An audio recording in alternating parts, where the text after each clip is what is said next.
আনুমানিক প্রায় 800 বছর পূর্বের এই দুর্গা মন্দির পূর্বের অবস্থান ছিল ঢাকা জেলায়। মানে সুদূর একদম ঢাকা থেকে কিন্তু মা এখানে এসেছেন। মায়ের পূজার ব্যবস্থা সেদিন থেকেই হয়েছে।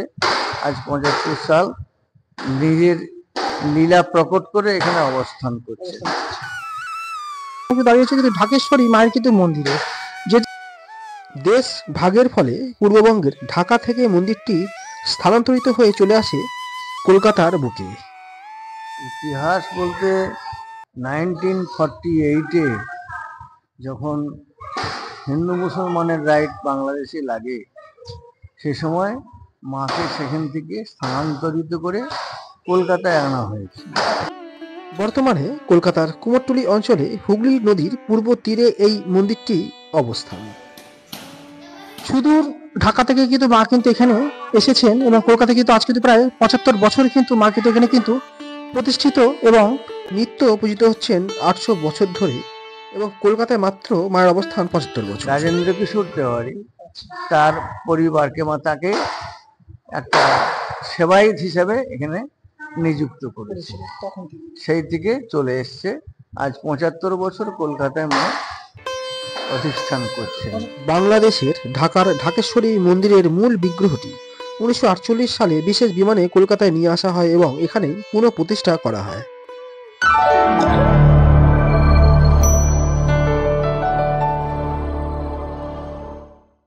এখন কিন্তু আমাকে দাঁড়িয়েছে কিন্তু ঢাকেশ্বরী মায়ের কিন্তু মন্দিরে, যেটি কিন্তু কুমোরটুলি অঞ্চলে কিন্তু অবস্থিত।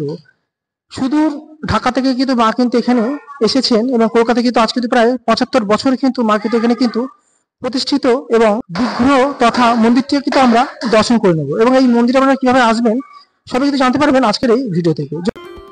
ইতিহাস থেকে জানা যায় বাংলাদেশ ঢাকা থেকে প্রায় 1948 সাল নাগাদ কলকাতায় চলে আসেন মায়ের এই বিগ্রহটি, এবং কলকাতায় মায়ের বিগ্রহটি প্রতিষ্ঠা করেন তৎকালীন রাজেন্দ্র কিশোর তিওয়ারি এবং হরিহর চক্রবর্তী নামক ব্যক্তি।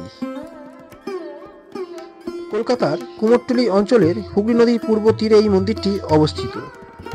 অতএব আপনারা এখানে আসতে চাইলে কুমোরটুলি অঞ্চলে এলেই এই মন্দিরটির অবস্থান আপনারা পেয়ে যাবেন।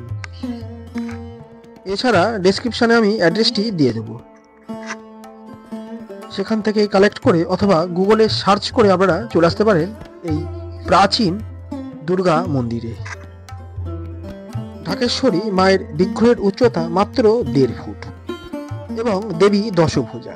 দেবীর সামনের হাত দুটি বড় এবং পিছনের 8টি হাত তুলনায় ছোট।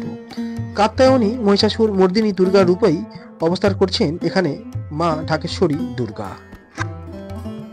মায়ের ঠিক উপরিভাগেই দেখতে পেয়ে যাবেন ভগবান শিব বসে আছেন নন্দী মহারাজের উপরে, এবং পাশে দেখতে পেয়ে যাবেন লক্ষ্মী, সরস্বতী, এবং নিচে দুপাশে রয়েছে কার্তিক এবং গণেশ। বামরূপে পশুরাজ সিংহ দণ্ডায়মান। মন্দিরটি প্রত্যহ সকাল 7টা থেকে দুপুর 12টা পর্যন্ত এবং বৈকালে 4টে থেকে রাত্রি 9টা পর্যন্ত খোলা থাকে। এই সময় এসে আপনারা পূজাও দিতে পারেন এবং দর্শন করতে পারেন। এই ঢাকেশ্বরী মায়ের মন্দিরের ইতিহাস সম্বন্ধে যদি একটু কিছু বলেন। ইতিহাস বলতে 1948-এ যখন হিন্দু মুসলমানের রাইট বাংলাদেশে লাগে, সে সময় মাকে সেখান থেকে স্থানান্তরিত করে কলকাতায় আনা হয়েছে। কলকাতায় এসে এক ডিএন চৌধুরী বলে একজন ঘনিষ্ঠ ব্যক্তি বাড়িতে রাখা হয়েছিল। পরবর্তী সময়ে তিনি এই জায়গা কিনে মন্দির করে মাকে এখানে প্রতিষ্ঠা করেছেন, এবং তাকে যারা নিয়ে এসেছিলেন রাজেন্দ্র কিশোর তেওয়ারি তার পরিবারকে তাকে একটা সেবায়িত হিসেবে এখানে নিযুক্ত করেছে, সেই থেকে চলে এসছে।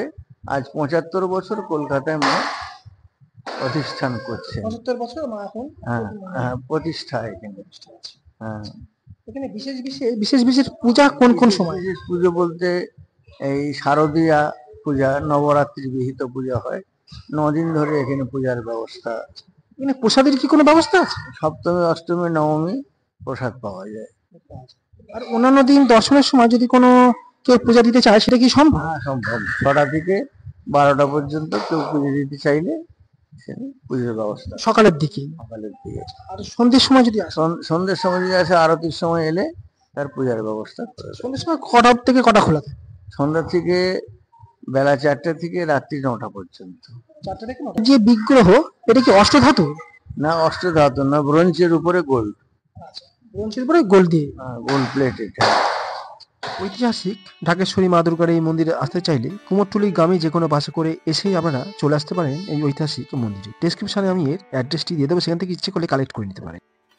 এই ভিডিওটি যদি ভালো লেগে থাকে তাহলে অবশ্যই কলকাতা ওয়ান্ডার ট্রাভেল ইউটিউব চ্যানেলটিকে সাবস্ক্রাইব করে পাশে থাকবেন। এরকম কিন্তু জানা অজানা বিভিন্ন রকম কিন্তু ট্রাভেলিং সংক্রান্ত ভিডিও ইনফরমেশন পেয়ে যাবেন কলকাতা ওয়ান্ডার ট্রাভেল ইউটিউব চ্যানেলের মাধ্যমে। ধন্যবাদ। নেক্সট ভিডিও নিয়ে হাজির হচ্ছি খুব তাড়াতাড়ি। ভালো থাকবেন।